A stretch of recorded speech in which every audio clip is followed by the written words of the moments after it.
Oi, pessoal, sejam todos muito bem-vindos. Vamos começar a nossa aulinha de hoje. Hoje é a nossa última aula desse bloco e vamos falar sobre as alergias. Nós falamos bastante sobre diversas situações, né, de doenças que são prevalentes aí durante esse processo da infância, que vocês podem acabar entrando em contato. E hoje nós vamos falar da alergia que, como a diarreia, infelizmente é algo que é muito comum na criança. Então, o que é essa alergia? A alergia é uma reação exagerada do meu corpo a uma coisa que não tende a me fazer mal, mas por conta dessa reação exagerada acaba me fazendo mal. Então, esse é o processo de alergia para qualquer um, não só para criança. Isso é como acontece com qualquer pessoa. Vamos supor, eu entro em contato com essa garrafinha e na teoria ela não pode me fazer nenhum mal, mas meu corpo entende perigo, perigo, perigo. E aí começa a empolar toda a minha mão, que é para mim eu soltar essa garrafinha e gera aquela reação intensa, como se a garrafinha gerasse um grande perigo para o meu corpo. Nas alergias respiratórias é muito comum incluir a tosse ou espirro, porque meu corpo entende perigo, perigo, e ele tenta expulsar aquilo através do espirro ou da tosse. E é por isso que muitas alergias vêm acompanhado de crises de espirro e tosse, as alergias respiratórias, né? Então, é importante a gente conhecer esses quadros, porque as alergias elas podem acometer cerca de 20% da população brasileira, o que é muita gente.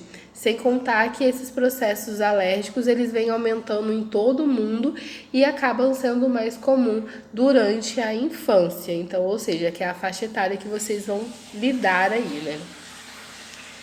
E aí eu coloquei um monte de foto fofa hoje. Hoje eu tô só amor. Então, gente, quer dizer, foto não tão fofa, né? Porque tadinho da criança, tá toda. Olha as alergias na bochecha dessa criança. Mas assim, eu tentei trazer fotos mais fofas. Então, as alergias elas podem se manifestar de diferentes formas, principalmente na criança. A gente tem principalmente as alergias ligadas ao trato respiratório e as alergias ligadas à pele. Mas além desses dois, a gente tem alergias que podem acometer os olhos, o trato gastrointestinal, costuma ser mais raro. O trato gastrointestinal normalmente vai estar ligado às alergias alimentares, que a gente vai falar um pouquinho mais pra frente. E temos as alergias que podem ser de forma sistêmica e acabar levando à morte. Não sei se vocês é da mesma época que eu, mas a gente tem as alergias que elas podem, digamos assim, por conta do excesso de exposição, levar ao que a gente chama de choque anafilático, que é uma situação em que meu corpo realmente não consegue saber o que fazer e ele meio que buga, e aí pode levar a pessoa à morte.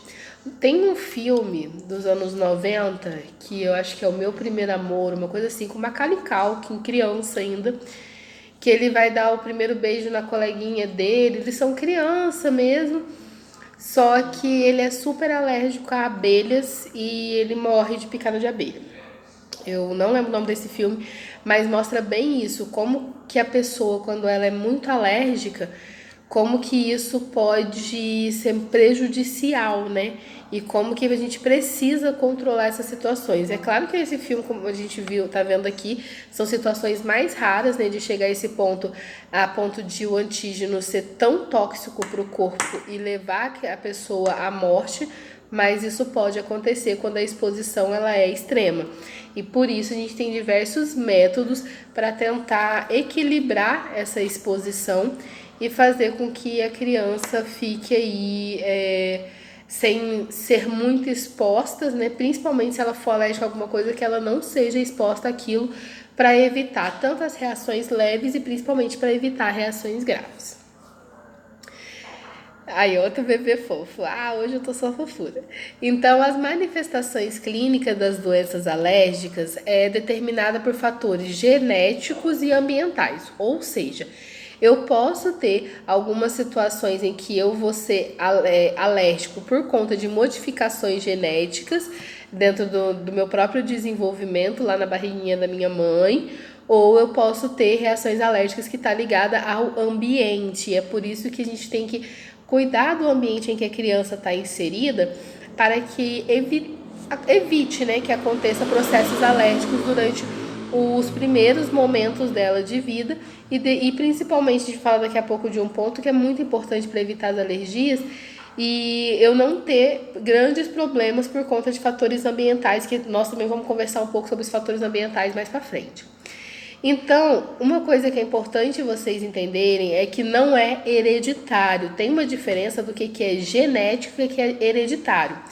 Hereditário é uma coisa que eu herdo da minha mãe ou do meu pai, que eles têm esse problema e eu já nasço com aquele problema. Genético significa que não necessariamente minha mãe ou meu pai tem. Teve uma modificação no meu gene durante o meu desenvolvimento e eu desenvolvi aquilo devido à minha genética. Então, é importante vocês entenderem que as crianças elas não nascem alérgicas, mas elas podem nascer com potencial para desenvolver alergia, principalmente por conta dos fatores genéticos que estão ligados ao desenvolvimento dela naquele período de 38 a 42 semanas, né, que é o período mais ou menos que as crianças nascem. Então, eu tive todo o meu processo de desenvolvimento e eu posso ter fatores genéticos aí que façam com que eu tenha maior possibilidade de acabar desenvolvendo algum tipo de alergia.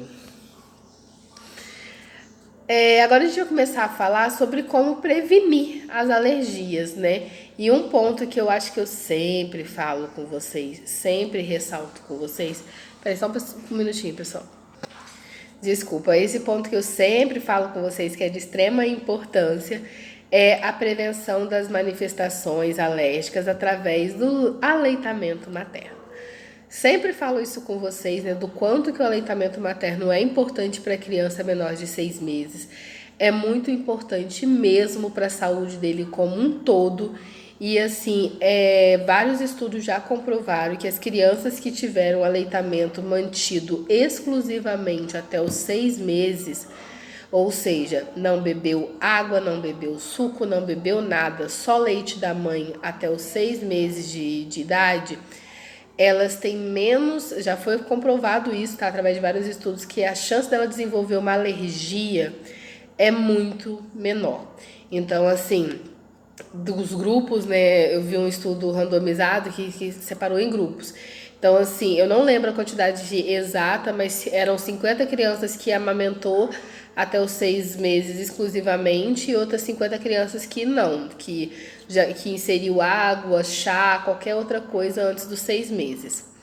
E assim, a diferença era que no grupo das crianças que foram amamentadas exclusivamente, mais de 50, quase 80, né, por cento das crianças não desenvolveram nenhum tipo de alergia nos primeiros 5 anos de vida, ou seja, dos 6 meses até os 4 anos, até os 5 anos e meio, né?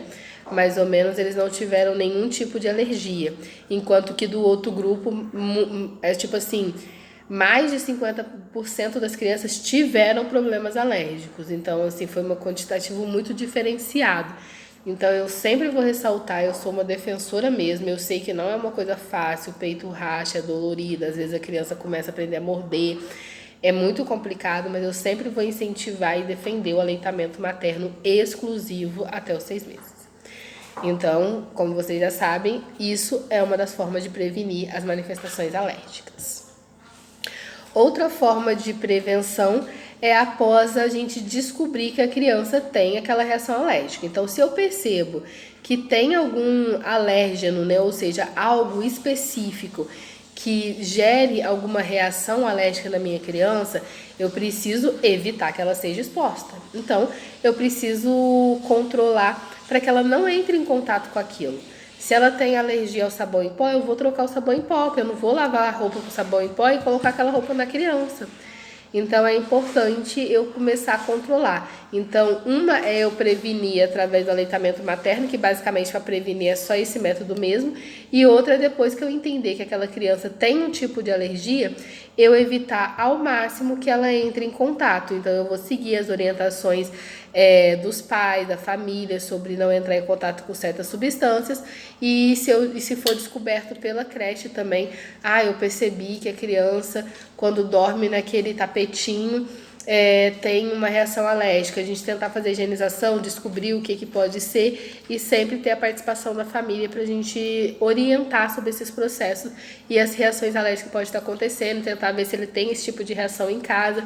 Tudo é um conjunto. Pessoal, eu vou pausar aqui que a gente vai entrar agora em um outro tópico, ainda falando sobre alergias, tá? Então eu vou pausar aqui para a gente finalizar essa primeira parte e os vídeos não ficarem grandes.